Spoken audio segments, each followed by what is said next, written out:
Muy buenos días y buenas tardes a todos desde el soleado Dubái. Hoy vamos a hablar sobre una prometedora tecnología de fusión nuclear que podría revolucionar el sector energético. Nuestro invitado es el Dr. Yeshayahu Eisenberg, director general y cofundador de Metatron NRG. Él lidera un proyecto para desarrollar reactores nucleares compactos que tienen el potencial de transformar por completo la industria energética. La empresa Metatron está trabajando en la creación de reactores de sobremesa que representen una alternativa accesible y escalable a los combustibles fósiles. En el futuro, estas instalaciones podrían suministrar energía tanto a los hogares como a la industria. Dr. Yeshayahu, le damos una cordial bienvenida y le agradecemos por acompañarnos hoy. Gracias a ustedes. Bien, doctor, tengo muchas preguntas. Lo primero que me viene a la mente cuando oigo hablar de un reactor nuclear de sobremesa es, ¿qué tamaño tiene realmente este dispositivo y cuán seguro es? Por ejemplo, ¿de verdad se puede colocar un reactor nuclear sobre una mesa? Es completamente seguro y, de hecho, es un dispositivo bastante compacto. Su núcleo es un pequeño tubo y a su alrededor se encuentran los componentes adicionales. En conjunto, el tamaño del aparato será más o menos como el de un ordenador de sobremesa, dentro de esos márgenes. La razón por la que se considera seguro radica en las características de la tecnología, porque se trata de fusión nuclear, que ocurre de una manera completamente diferente a la reacción de fusión caliente convencional. Como saben, las reacciones termonucleares en el Sol y en los laboratorios terrestres se basan en la fusión caliente. Es en esta área en la que se ha trabajado, al menos, durante los últimos 8 años. Y cuando entremos en los detalles técnicos, me será más fácil explicar por qué este dispositivo es realmente seguro. Bien, muchas gracias. Entonces, en esencia, ahora tiene el tamaño de un ordenador de sobremesa, ¿verdad? Como un ordenador que se puede colocar sobre la mesa y que puede ser una fuente de energía. Así es. Sabe, más adelante explicaré con más detalle la idea principal. La existencia de plasmoides. Estos plasmoides tienen un tamaño de varios micrómetros y son precisamente los que catalizan el proceso de fusión. En principio, si estos diminutos objetos pueden iniciar una reacción nuclear, resulta evidente que el dispositivo no tiene por qué ser grande, ya que los plasmoides en sí son muy pequeños. E incluso si hay una gran cantidad de ellos, igualmente no ocupan mucho espacio. Y esa es la idea clave.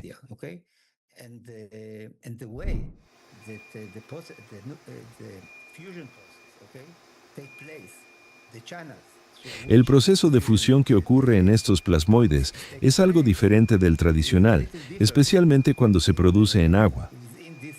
Sin embargo, también difiere en general de los esquemas clásicos de fusión nuclear. Este hecho está confirmado. Numerosos experimentos, realizados no solo por nosotros, sino también por otros científicos, han demostrado que en este proceso no se genera radiación. En realidad, desde el punto de vista teórico surge la pregunta, ¿por qué ocurre esto? Existen algunas explicaciones al respecto, pero sinceramente, no estoy seguro de que alguien comprenda completamente cuál es la causa. Digamos, es un hecho comprobado experimentalmente. Antes de que pasemos a los detalles técnicos del dispositivo, ¿podría contar brevemente a nuestros espectadores cómo surgió esta idea? Después de todo, estamos hablando de una investigación realmente fundamental. Se podría decir, de un avance científico. Entonces, ¿cómo nació esta idea? ¿Cuál fue su camino hacia ella? En realidad, no fue idea mía. Hace mucho tiempo conocí a Clara Szalay. Ella tenía una idea sobre un dispositivo capaz de generar fusión nuclear. Colaboraba con un profesor de física de la Universidad Bar-Ilan. Él estaba realmente entusiasmado con estas ideas. Intentaban explicarme en qué estaban trabajando, pero en ese momento no entendía nada y no creía que eso pudiera funcionar en absoluto. Tenía una actitud bastante escéptica. Más tarde supe del trabajo del científico Ken Shoulders. Fue él quien, a principios de los años 80, descubrió un tipo especial de plasmoide que puede existir. Algunos científicos afirman que estos plasmoides pueden durar horas e incluso más.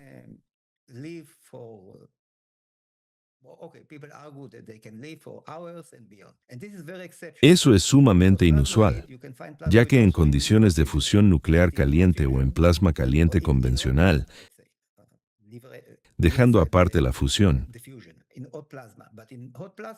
los plasmoides solo viven unos pocos microsegundos. Y si alguien afirma que existen plasmoides que pueden vivir durante horas, eso ya representa un gran avance. Además, dado que son tan densos que logran mantener cationes dentro de sí a distancias muy pequeñas, del orden de decenas de picómetros, existe una alta probabilidad de que ocurra una fusión nuclear.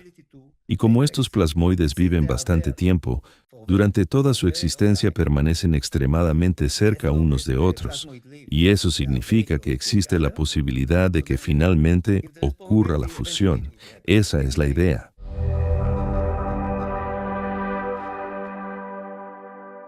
De hecho, no somos los primeros en afirmar que este tipo de plasmoides puede catalizar la fusión nuclear.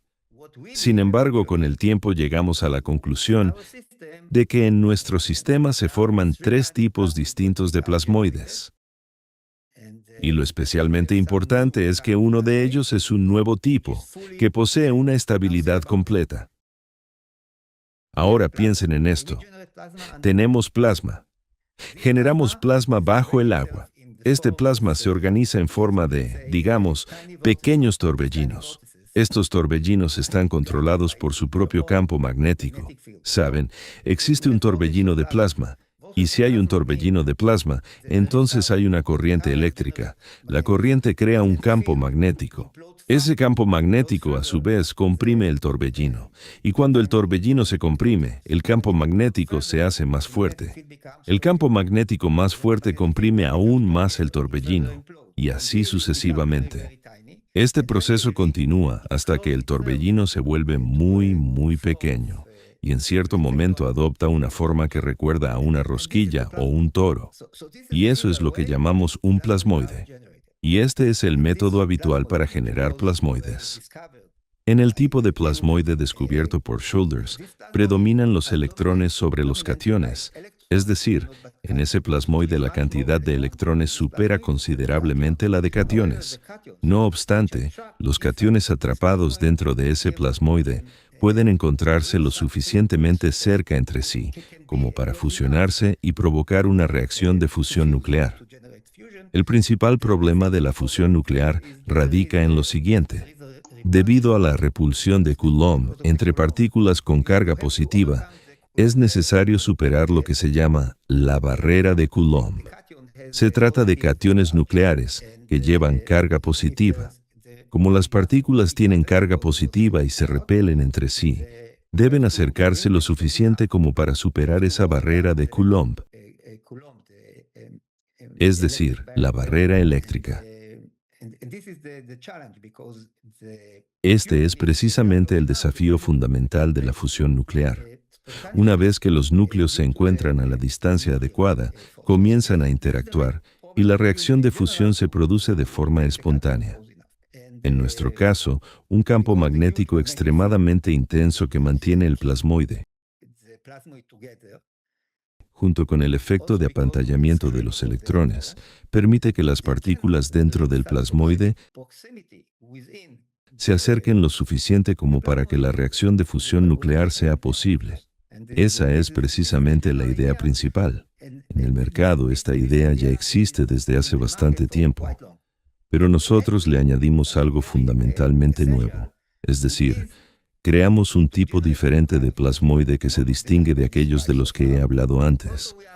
También generamos los tipos que he descrito previamente. En realidad, generamos 3 tipos de plasmoides, además de uno nuevo completamente estable. Cuando digo completamente estable, me refiero a que este plasmoide ha existido en el laboratorio durante, digamos, más de medio año. Por eso supongo que, si vive durante más de 6 meses, también puede hacerlo indefinidamente. Indefinidamente es una palabra fuerte, pero en principio se puede considerar un objeto estable. Y si tienes un objeto estable capaz de producir fusión nuclear, eso significa que ya tienes una tecnología funcional. Esa es la clave. Es interesante. Usted mencionó que la idea pertenecía, digamos, a su socia científica, y usted, en esencia, fue quien la desarrolló desde el punto de vista técnico. ¿Lo he entendido bien? Verá, al principio nada es perfecto. A la idea original se le fueron añadiendo elementos y tomó bastante tiempo, de hecho, años, para convencerme primero a mí mismo de que esto no solo podía funcionar, sino que realmente podía llevar a algo comercialmente viable. Y como comprenderá, esas son 2 cosas completamente distintas. El hecho de que algo funcione no significa necesariamente que sea apto para una aplicación comercial. Así que nos tomó muchos años llegar a esa convicción. Luego surgió la cuestión del financiamiento, lo cual también llevó bastante tiempo, porque para llevar a cabo un proyecto de este tipo se requieren inversiones serias. Ahora estamos en una etapa en la que podemos demostrar un prototipo funcional. Ahora nuestra tarea es mejorar en orden de magnitud lo que ya tenemos, para que la tecnología sea comercialmente viable. Esta es una visión general del proyecto y de la etapa en la que nos encontramos actualmente. Bien, muchas gracias. En cuanto a los principios físicos en los que se basa su tecnología, si he entendido bien, usted ha mencionado la fusión fría y la fusión nuclear. ¿El dispositivo funciona sobre la base de otros principios físicos? ¿O efectivamente se trata, como usted ha dicho, de fusión fría? ¿Podría explicarlo un poco más?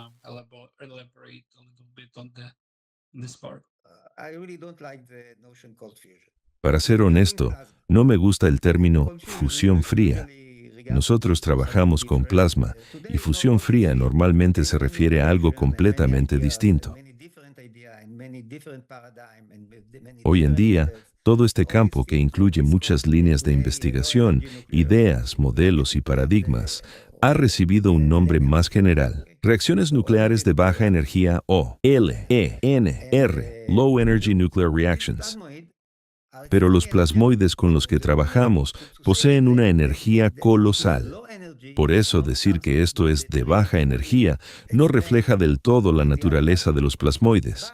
Sin embargo, a la gente le gusta clasificarlo todo, y dentro de la terminología existente, nuestro trabajo está clasificado como el campo de las reacciones nucleares de baja energía. No podemos hacer nada al respecto, lo que realmente es nuevo en nuestro enfoque. Bueno, sí, existen otros proyectos que trabajan en una dirección similar, por ejemplo, ENG8.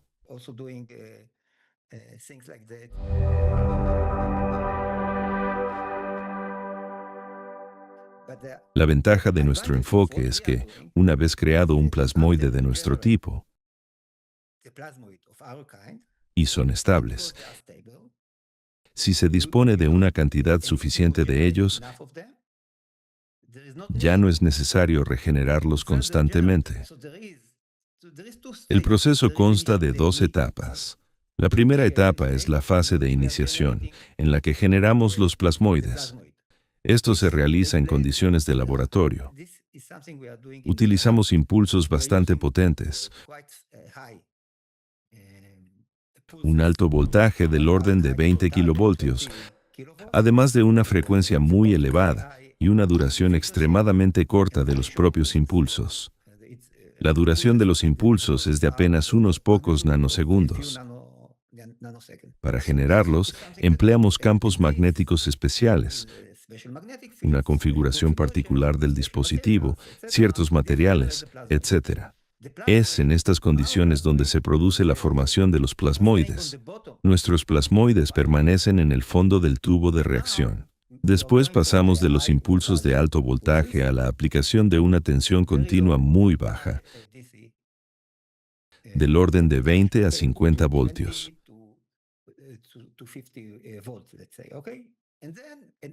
Bajo la influencia de este potencial continuo, los plasmoides ya formados en la etapa inicial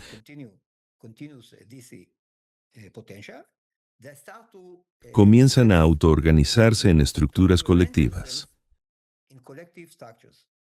Aunque cada plasmoide individual es extremadamente pequeño, la estructura que forman colectivamente es lo suficientemente grande como para poder verla a simple vista. Se trata de una formación bastante grande, compuesta por un número enorme de plasmoides. Cuando el sistema funciona en modo de corriente continua, es posible manipular los plasmoides de diversas formas. Como resultado, comienzan a manifestarse los llamados eventos energéticos, estallidos de energía que se asemejan a microexplosiones con ondas de choque y acompañados por la liberación de energía. Sin embargo, en esta etapa, la frecuencia de estos eventos aún no es suficiente como para que la instalación pueda tener éxito comercial.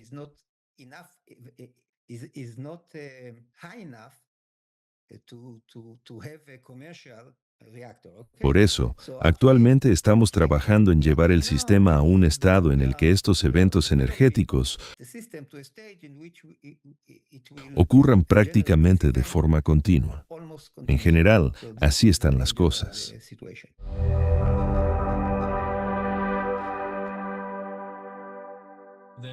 Bien, cuanto más avanzamos, más interesante se pone. ¿Qué forma tienen previsto darle al dispositivo? ¿Será algo parecido a una esfera? ¿El usuario podrá ver alguna luz? ¿O el propio plasmoide? ¿Y qué materiales planean utilizar? Por el momento, si hablamos, por ejemplo, de viviendas o pequeños negocios, necesitamos un dispositivo capaz de generar unos 10 kilovatios.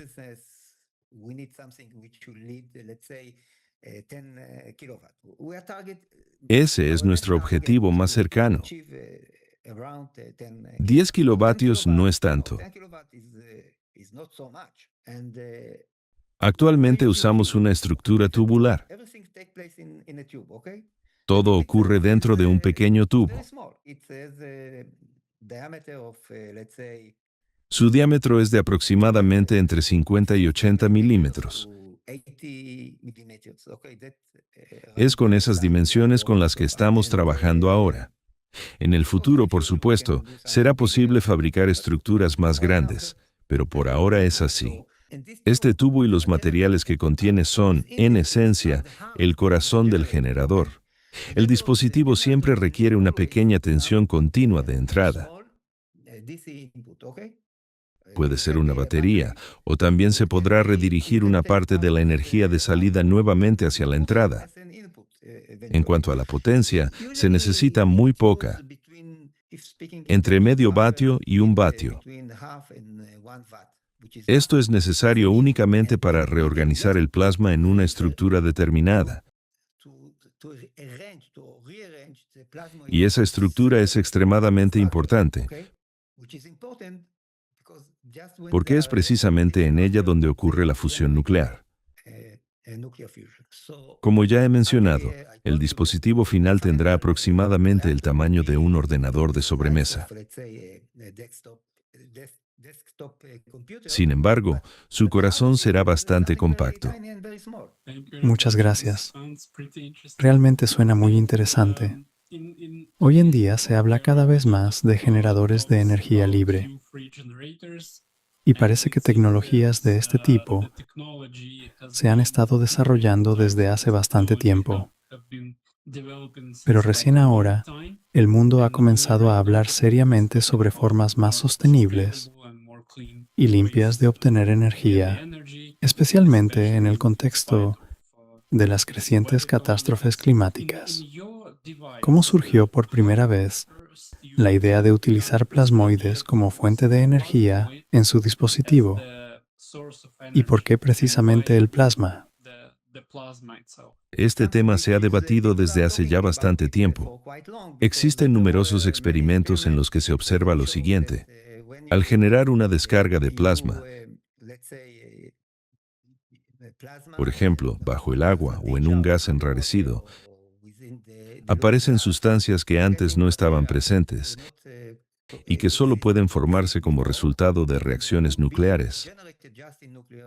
La gente ya conocía estas propiedades especiales, pero nuestra principal diferencia es que nosotros creamos un tipo especial de plasmoides que son mucho más prometedores para la generación de energía precisamente porque son estables. Eso significa que no necesitamos generarlos continuamente, como ocurre en otros proyectos.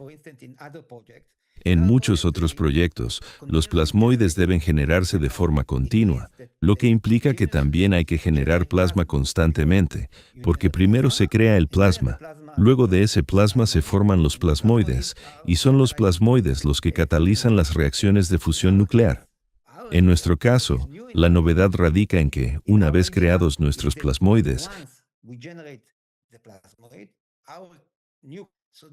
ya no es necesario seguir generando plasma para formar nuevos plasmoides, porque ya contamos con plasmoides estables que no se desintegran. Y si no se desintegran, entonces no hay necesidad de crear plasmoides una y otra vez. Esto simplifica radicalmente todo el sistema. Esa es la diferencia fundamental de nuestro enfoque. Tenemos un pequeño tubo en el que los plasmoides siguen existiendo incluso después de desconectar la fuente de alimentación externa.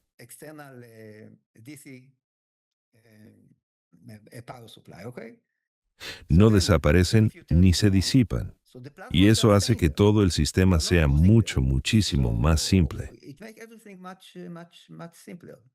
Esto es realmente muy interesante porque me parece que diferentes personas pueden tener ideas completamente distintas sobre lo que es un plasmoide. Por ejemplo, he visto estudios que afirmaban haber observado plasmoides dentro de las pirámides egipcias. Los científicos tomaban fotografías y veían ciertos objetos esféricos.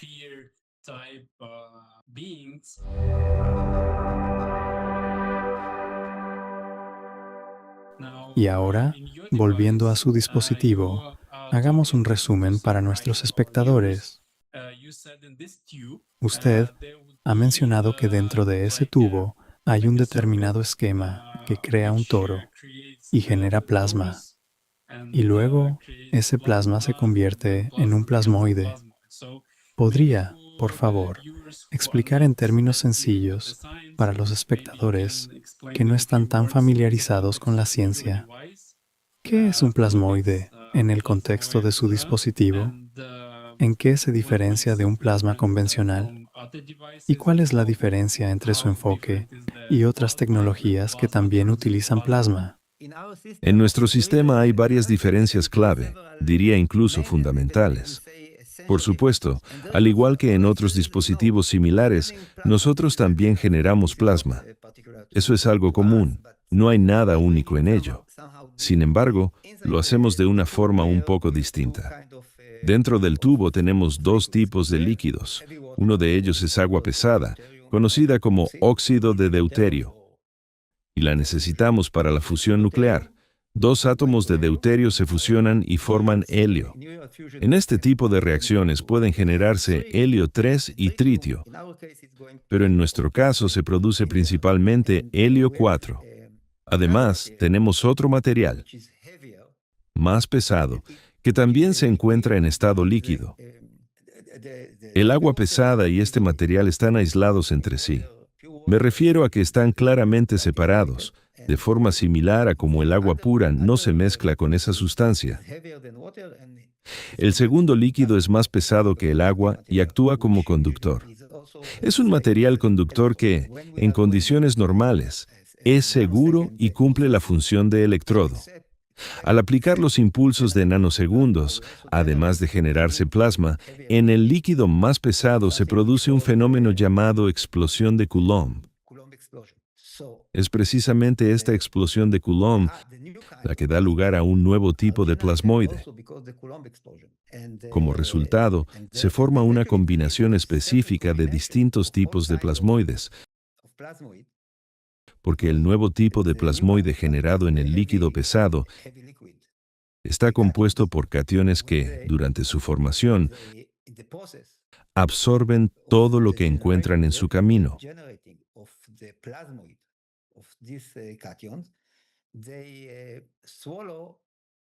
Es decir, cationes de deuterio y otros tipos de plasmoides que se generan mediante el método más común de descarga de plasma.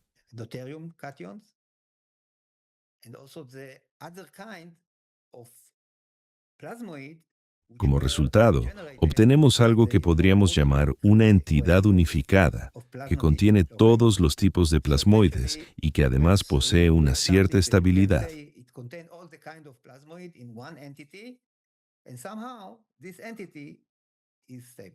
Aquí intervienen dos principios. Uno de ellos es la explosión de Coulomb, que requiere no solo una frecuencia muy alta, sino también impulsos ultracortos, del orden de unos pocos nanosegundos. El otro principio es el método común de generación de plasmoides a partir del plasma. Sin embargo, una parte de los plasmoides formados de esta manera son semiestables, no viven para la eternidad. Los plasmoides que se generan a partir del líquido pesado son estables, pero además absorben. Simplificándolo un poco, durante su formación, como ya he mencionado, absorben todo lo que encuentran a su paso, incluidos otros tipos de plasmoides. Como resultado, dentro de ese plasmoide se acumula una gran cantidad de material. A este plasmoide lo llamamos Metatron. Es también el nombre de nuestra empresa. Saben, existe el electrón, el protón, y ahora también el Metatron. De hecho, esta criatura es la base de nuestro invento. Es una nueva criatura. Quiero añadir que todavía es necesario seguir trabajando en esto, en la etapa que llamamos la fase continua, cuando se aplica un potencial bajo al sistema. Con ese potencial bajo, el sistema puede funcionar prácticamente de forma indefinida. Además, podemos controlar el proceso mediante diversas tecnologías para intensificar la reacción de fusión nuclear.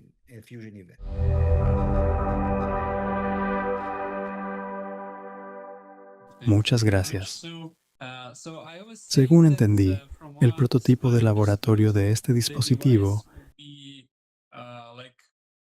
es un equipo que opera con alta frecuencia,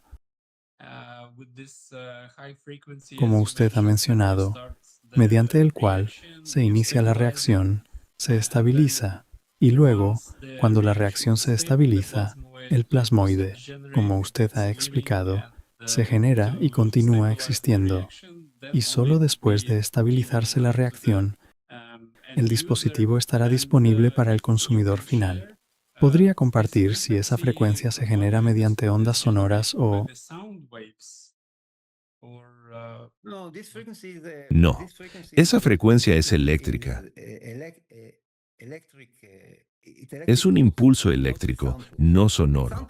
El impulso sonoro también puede desempeñar un papel aquí, pero no en esta etapa. No digo que el ultrasonido no sea importante, pero en esta fase usamos impulsos de altísimo voltaje, de unos 20 kilovoltios. Es con eso con lo que trabajamos habitualmente. Esos valores pueden variar dentro de ciertos márgenes. También trabajamos con una frecuencia muy alta. Usted sabe que alta frecuencia es un concepto relativo cuando hablamos de 20 kilovoltios. Alta frecuencia significa, digamos, 10 kilohertz. Si lo comparamos con las frecuencias de radio, sería una frecuencia muy baja. Pero para un voltaje tan alto, se considera una frecuencia alta. Y nosotros trabajamos con una frecuencia de 10 o 20 kilohertz. Configuramos todos estos parámetros con bastante facilidad. Pero créame, cada paso aquí es muy importante y cada parámetro es absolutamente crucial. Si se utilizan los parámetros equivocados, no funcionará. Es así de simple.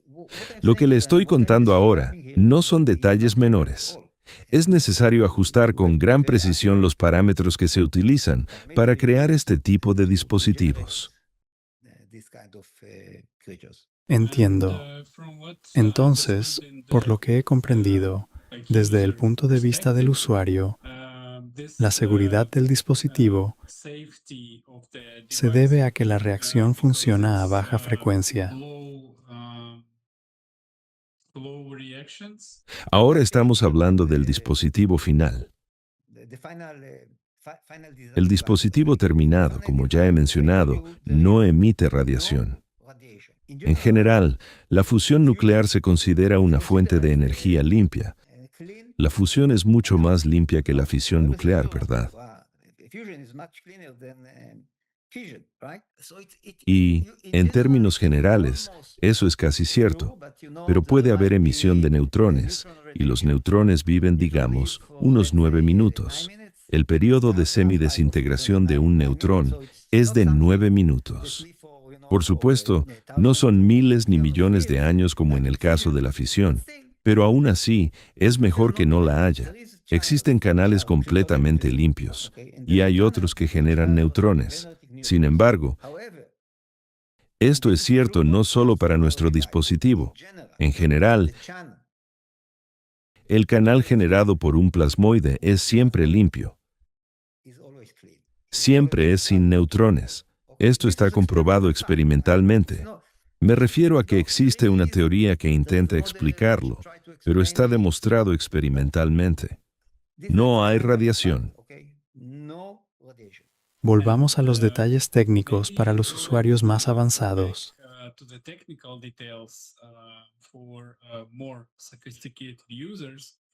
¿Qué parámetros, temperatura, voltaje, presión, se requieren para iniciar esta reacción y cuáles se necesitan para mantenerla? Para su generación necesitamos, ante todo para este tipo de plasmoides, es muy importante que se formen en un proceso llamado endotérmico, es decir, un proceso en frío. Si hay calentamiento, el plasmoide no se genera. Y como ya he mencionado, utilizamos impulsos muy cortos. Estos impulsos son tan breves que no calientan el plasmoide. Se pueden aplicar durante varias horas y la temperatura tal vez solo aumente unos pocos grados Celsius. Eso es lo primero. En cuanto a las especificaciones técnicas más detalladas, como ya he dicho, usamos un generador de impulsos que está en la fase de arranque. Un generador de impulsos con una potencia de 20 kilovoltios, digamos con una frecuencia de al menos 10 kilohertz y una duración de pulso muy corta, de unos 5 nanosegundos. Por supuesto, hay electrodos. Hay un electrodo especial. Como ya he mencionado, utilizamos dos líquidos. Básicamente, eso es todo lo que hacemos. También hay un imán que genera un campo magnético muy fuerte, más de 1,5 teslas, lo cual es bastante. Pero una vez que todo está generado, el campo magnético ya no es necesario, aunque durante la generación sí es imprescindible. Eso es muy importante. En realidad, todo es bastante simple. Claro, hay una configuración específica del electrodo, pero eso ya entra en detalles técnicos. Quería preguntarlo porque para mí hay demasiados detalles técnicos aquí. Se me ocurrió la idea de que quizás el campo magnético o el toro, el campo magnético que usted ha mencionado, entiendo bien que ayuda a mantener la reacción y asegurar el funcionamiento estable del dispositivo. En cierto sentido, sí ayuda. Ahí ocurre una cierta rotación y hay radiación sincrotrón. Resulta que todas estas cosas que suceden son importantes por distintas razones. Y seré sincero con usted, no entiendo del todo el porqué. El núcleo del fenómeno. Hay una visión conceptual. A menudo realizamos un experimento y cambiamos de opinión. Nos damos cuenta de que las cosas no están ocurriendo como pensábamos. Y hay fenómenos que no puedo explicar completamente. Es un campo nuevo, ¿sabe? Pero hay una visión conceptual dentro del cual trabajo, y también hay resultados experimentales que nos muestran hacia dónde seguir avanzando.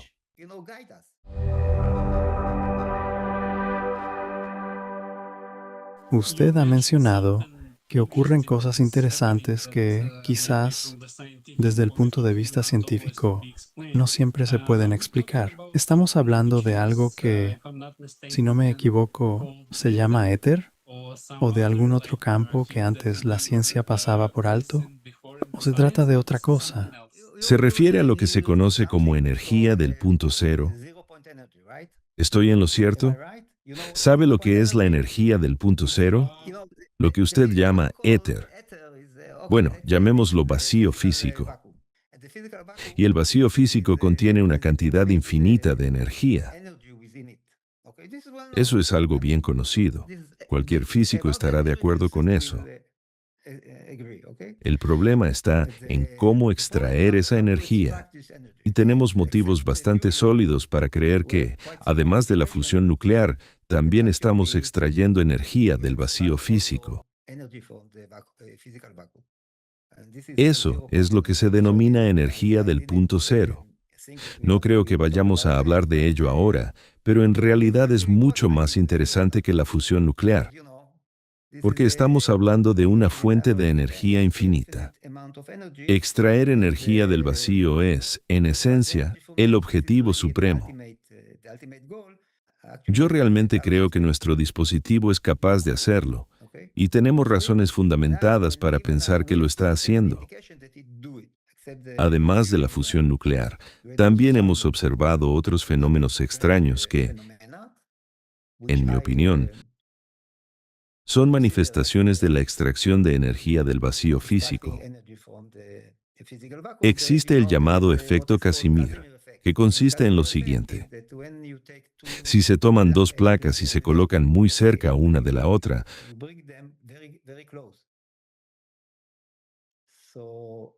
surge una fuerza de atracción entre ellas debido al vacío físico. ¿Por qué? No entraré en detalles. Está relacionado con la electrodinámica cuántica, o en un sentido más amplio, con la teoría cuántica de campos. Y la interacción entre plasmoides puede generar ese efecto. La interacción entre el efecto Casimir y el dipolo magnético del plasmoide es muy intensa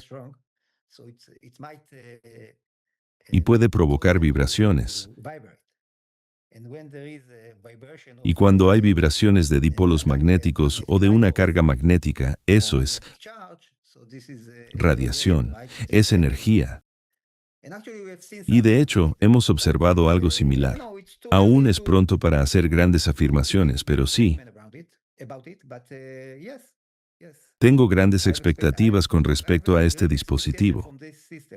¿Podría contarnos sobre las dificultades técnicas con las que se encontró durante el trabajo? O tal vez Hubo descubrimientos interesantes. Ya ha mencionado algunos momentos llamativos, pero quizás podría dar algunos ejemplos más de tareas complejas y descubrimientos inesperados que surgieron en el proceso. Cuando empezamos, yo me apoyaba en el tipo habitual de no plasmoides que descubrió Shoulders. No esperaba que apareciera un nuevo tipo de plasmoides que fueran completamente estables desde el principio. Eso fue lo principal que nos sorprendió. No lo esperábamos. Si hablamos del futuro, puedo decir con qué dificultades nos enfrentaremos. El protocolo para generar plasmoides ya está completamente definido. Si queremos, podemos crear cada vez más plasmoides. Pero la siguiente etapa, cuando ya los tenemos, es que necesitamos controlarlos en un modo continuo de corriente directa. En eso estamos trabajando ahora, porque en cuanto tengamos ese protocolo, significará que podremos reforzar sistemáticamente lo que ya existe. Y entonces, el cielo dejará de ser el límite. A eso nos dedicamos ahora, a desarrollar el protocolo completo. Y ese protocolo incluye ciertas manipulaciones. Usted ha mencionado la onda sonora y cosas similares. ¿Qué más? ¿Qué otras sorpresas? Mire, en un trabajo como este, siempre hay muchas cosas inesperadas. Al principio, nada funciona. Todo empieza en una fase en la que nada funciona. Haces lo que crees que debería funcionar y no funciona, hasta que te das cuenta de que el ajuste fino es la clave. El ajuste fino es necesario siempre, durante todo el proceso, porque al final, esto es un trabajo muy delicado y preciso. Es muy fácil pasar algo por alto. Si fuera tan sencillo, ya se habría descubierto hace mucho tiempo. Y hay que creer. Si uno cree, está dispuesto a trabajar más y no rendirse. Y si no te rindes, al final, todo sale bien. Así que eso fue lo que le motivó a no detenerse. Usted realmente quería que esto ocurriera. Yo estaba convencido de que iba a ocurrir. Y cuando no ocurría, tenía dos opciones. O estaba equivocado, o estaba haciendo algo mal. Y son dos cosas muy distintas. Al final, funcionó. Qué bien. ¿Y qué resultados verificables han logrado hasta ahora? ¿Hay alguna medición que indique reacciones nucleares o una liberación de energía significativa? Sí. Como he mencionado, llegamos a una etapa en la que solo quedaba agua en el sistema y algún líquido. En esas condiciones, no debería ocurrir absolutamente nada, especialmente con un voltaje de entrada tan bajo. Tensión baja, con una potencia muy pequeña de entre 0,5 y 1 vatio, es decir, prácticamente nada. Y de repente comenzaron a producirse picos de energía, en forma de explosiones, ondas de choque y descargas de arco. ¿Y cómo supimos que algo estaba ocurriendo? El sistema funcionaba de manera continua. Una mañana llegué y vi que se había quemado el fusible. Pensé, bueno, puede pasar. Y lo reemplacé. Pero luego volvió a suceder. En algún momento entendimos que un fusible no se quema sin motivo. Así que algo había pasado durante la noche.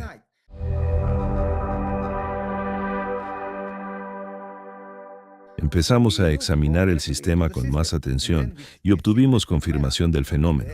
Incluso si colocábamos un fusible de 6 amperios o más, igual se fundía. Así que tenemos razones sólidas para creer que estos picos están realmente acompañados por una liberación de energía. Sin embargo, como ya he mencionado, en esta etapa la frecuencia de esos picos sigue siendo demasiado baja. Aún así, Tuvimos un sistema que continuó generándolos durante varios meses, más de medio año, sin intervención alguna. Y consideramos esto como una evidencia de que está ocurriendo una fusión nuclear. Me refiero a que con este material, en condiciones normales, no debería pasar absolutamente nada, ni con ese material, ni con ese voltaje. Podrías dejar el sistema así eternamente y no sucedería nada. La corriente es muy débil, normalmente del orden de 10 miliamperios, algo así. Y de pronto, da un salto repentino a 6, 10 amperios o más. Dr. Yeshayahu, usted ha mencionado que los plasmoides pueden existir durante bastante tiempo. ¿Y cuáles son actualmente los indicadores de eficiencia? Normalmente, cuando se habla de fusión nuclear, se utiliza el parámetro Q, que es la relación entre la energía que se introduce en el sistema y la que se obtiene a la salida. Pero en nuestro caso, ese indicador no es especialmente aplicable. En primer lugar, como ya he mencionado, en esta etapa solo estamos obteniendo picos de energía breves, no una producción continua. En segundo lugar, no importa cuánta energía termine generándose.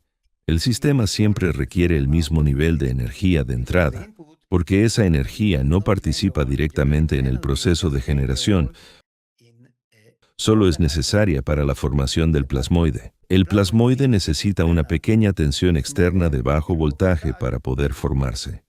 Y esa será siempre la misma tensión, el mismo nivel de energía de entrada. Así que, a diferencia del enfoque clásico, donde para obtener más energía en la salida se debe introducir más energía, en nuestro sistema eso no ocurre. Mire, muchos sistemas que funcionan con reacciones nucleares de baja energía producen calor. En nuestro sistema, vamos a obtener electricidad directamente. Por eso entendemos que no se calentará mucho. Quizás solo unos pocos grados.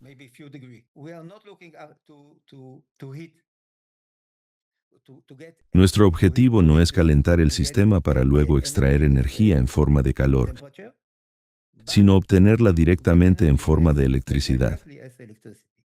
Y esa es una de las diferencias clave con respecto a la mayoría de los otros métodos, donde primero se genera calor que luego se convierte en electricidad por medios convencionales, mediante vapor, turbinas, etc. Gracias. En general, por lo que he entendido, el dispositivo es bastante seguro. También ha mencionado las reacciones nucleares de baja energía. Y si lo miramos desde el punto de vista del usuario, probablemente será un aparato instalado en una pared, en una especie de nicho o algo similar. Me surgieron dos preguntas. La primera, ¿cómo se realizará la carga? ¿Mediante cables, tecnología inalámbrica? ¿O estarán disponibles ambas opciones? Y la segunda, para resumir el tema de la seguridad, ¿qué mecanismos de protección estarán integrados en el dispositivo en caso de que algo salga mal? Entiendo que, cuando se oyen palabras como nuclear o fusión, inmediatamente suena a algo muy peligroso.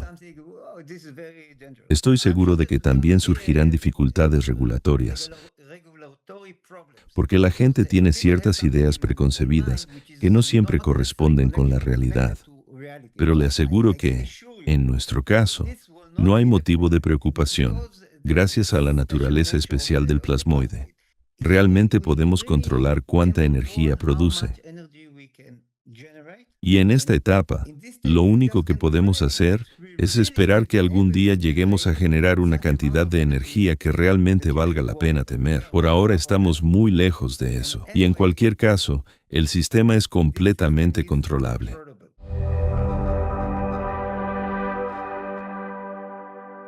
Hemos hablado sobre las medidas de seguridad, porque claro, cuando la gente escucha la palabra nuclear, lo único que conocen, o al menos la mayoría, son las centrales nucleares y ciertos eventos relacionados con ellas.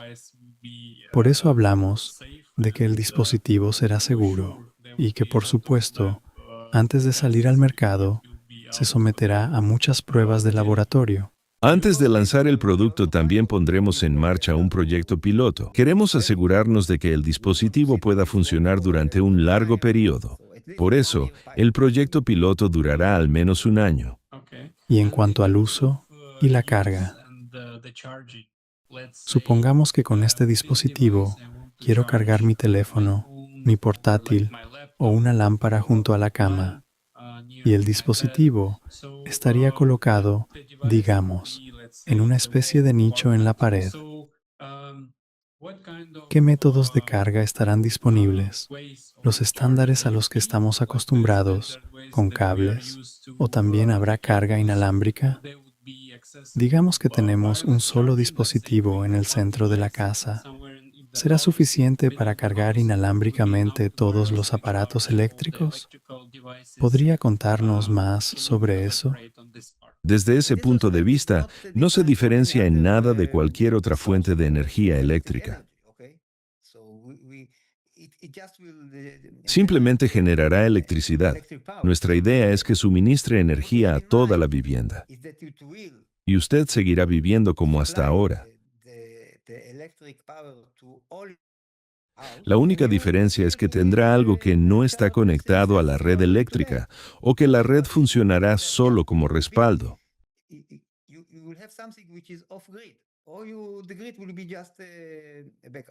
Esa es la esencia de la idea.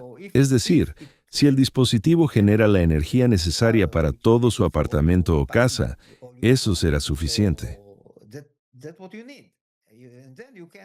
Entonces podrá cargar su teléfono u otros dispositivos del modo habitual, porque tendrá electricidad y ya no tendrá que preocuparse de dónde proviene. Para usted no cambiará nada. Será la misma electricidad que ahora. No habrá ninguna diferencia. ¿Podría contarnos un poco más sobre en qué fase de desarrollo se encuentran actualmente? Usted ha mencionado que aún quedará al menos un año de pruebas de laboratorio. Entonces, ¿cuándo podremos ver el prototipo, un dispositivo funcional? ¿Y cuándo estarán listos para la producción en masa? Planeamos lanzar un prototipo comercial dentro de 3 años. Y calculo que, después del piloto y todo lo demás, se necesitarán unos 2 años más para comenzar la producción real del dispositivo. Así que en unos 5 años, quizás menos. Pero sabe, no me gusta hacer promesas que luego decepcionen a la gente. Por eso digo que en 5 años estaremos preparados. Gracias. Sí, es un buen enfoque. Decir que tomará 5 años y luego hacerlo en 2. Eso sí sería impresionante. Es mejor que decir, lo haremos en 6 meses y acabar tardando 5 años. Lo haremos tan rápido como sea posible.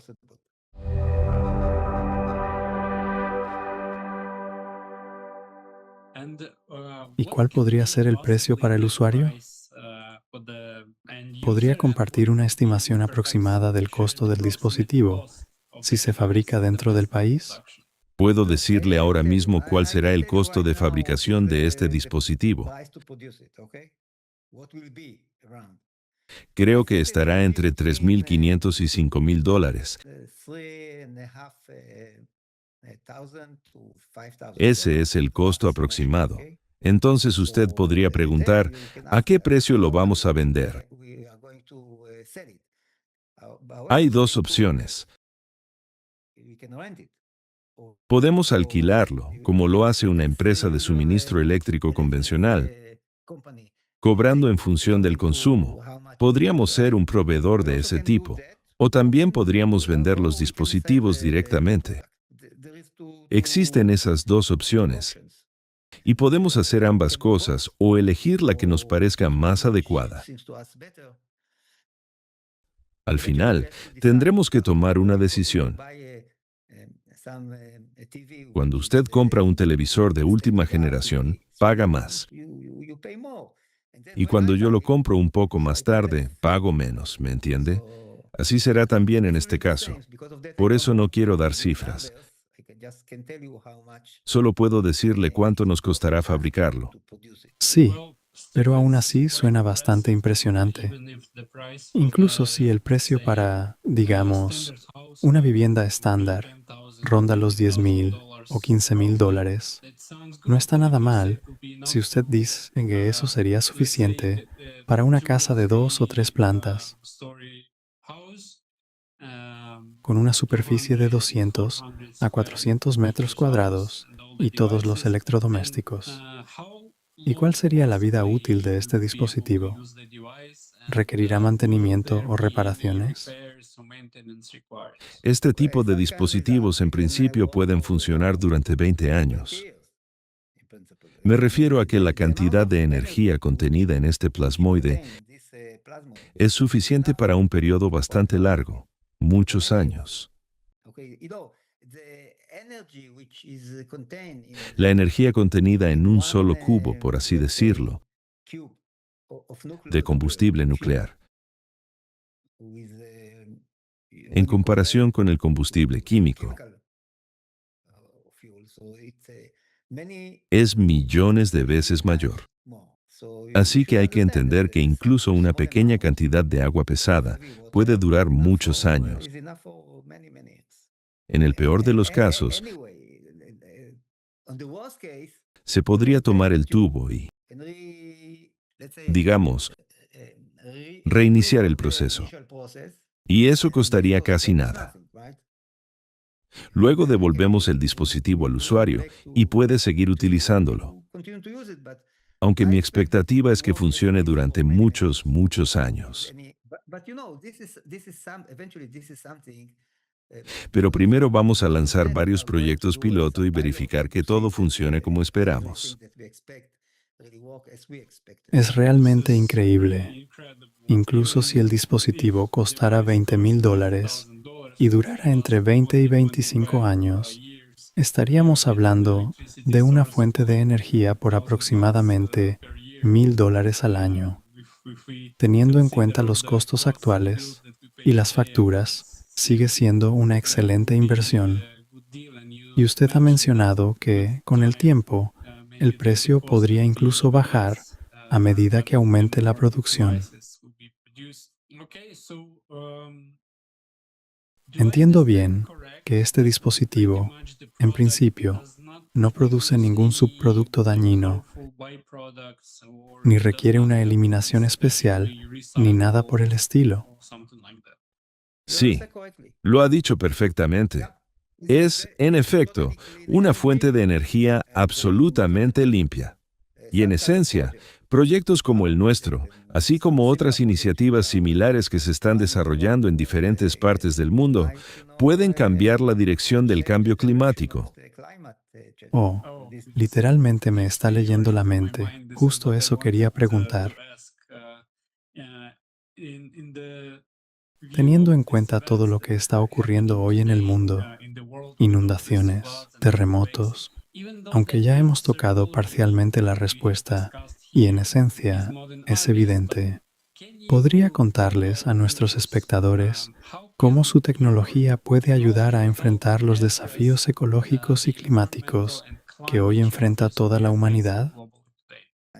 Es bastante evidente. Si cuentas con una fuente de energía limpia,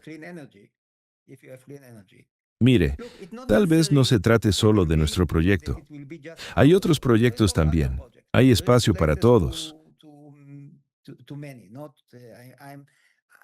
Yo creo, como cualquier desarrollador, que mi tecnología es la mejor.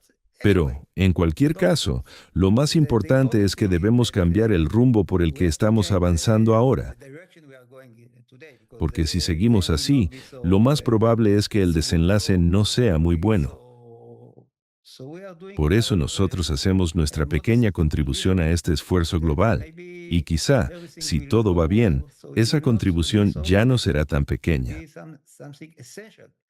Podría convertirse en algo verdaderamente significativo para cambiar el rumbo. Porque precisamente los combustibles que usamos hoy en día Son una de las principales causas de la crisis climática. Hoy hemos tocado temas realmente importantes. Y quizá mi última pregunta también se plantea por sí sola. ¿Cómo puede su tecnología impactar en el mercado energético global?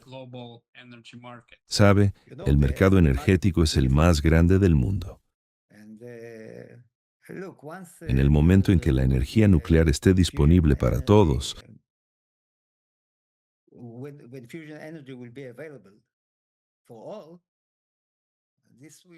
eso provocará un cambio geopolítico colosal. La energía es la base de todo, aunque no siempre lo percibamos. Sin energía no hay progreso. La energía es lo más fundamental. Y cuando uno dispone de una fuente de energía limpia e ilimitada, todo cambia. Creo que eso lo entiende cualquiera. Pero por ahora, mantengo una actitud humilde. Tengo un laboratorio, tengo un proyecto, y mi tarea es llevarlo adelante. Y si resulta que esto cambia el mundo, bueno, aquí estaré. Es realmente muy interesante. Y por lo que entiendo, como usted ya ha mencionado antes, las aplicaciones de esta tecnología son prácticamente ilimitadas. Se podría usar en automóviles, tal vez en la exploración espacial, en la investigación del mundo submarino y mucho más. Y probablemente mi última pregunta tiene que ver con algo que ya hemos tocado hoy. Muchas personas sienten temor, y tal vez una de las primeras preguntas que le he hecho tenía que ver precisamente con la seguridad del dispositivo. Es lo primero que uno piensa. Y vuelvo a preguntar, ¿cómo puede su tecnología impactar en el mercado energético? Nosotros, como seres humanos, a menudo tememos lo que no entendemos. A veces, nos cuesta abandonar lo conocido y cómodo en favor de algo nuevo, incluso si es verdaderamente innovador. Desde su punto de vista, ¿dónde está ese límite entre la necesidad de salir de la zona de confort, superar el miedo y avanzar como civilización, y una cautela razonable, con todas las medidas de seguridad necesarias? Los proyectos de este tipo no presentan los mismos problemas que, por ejemplo, los relacionados con la inteligencia artificial. Con la IA, por un lado, celebramos su aparición, pero por otro, nos preocupa que algo pueda salir mal. Aquí es distinto. Se trata simplemente de energía limpia. Te ofrece energía barata. Incluso si no te preocupa el tema medioambiental, sigues recibiendo una solución más económica, más accesible y que te permite desconectarte de la red eléctrica convencional. Estoy seguro de que todo el mundo va a querer eso. ¿Por qué no? Yo lo quiero. Y estoy seguro de que usted también. Excelente. Muchas gracias, Dr. Yeshayahu. Esperamos que nuestros espectadores hayan disfrutado tanto como nosotros de esta conversación. Como ha señalado el Dr. Yeshayahu, en nuestro universo existe una cantidad colosal de energía. La cuestión es cómo utilizarla de forma correcta.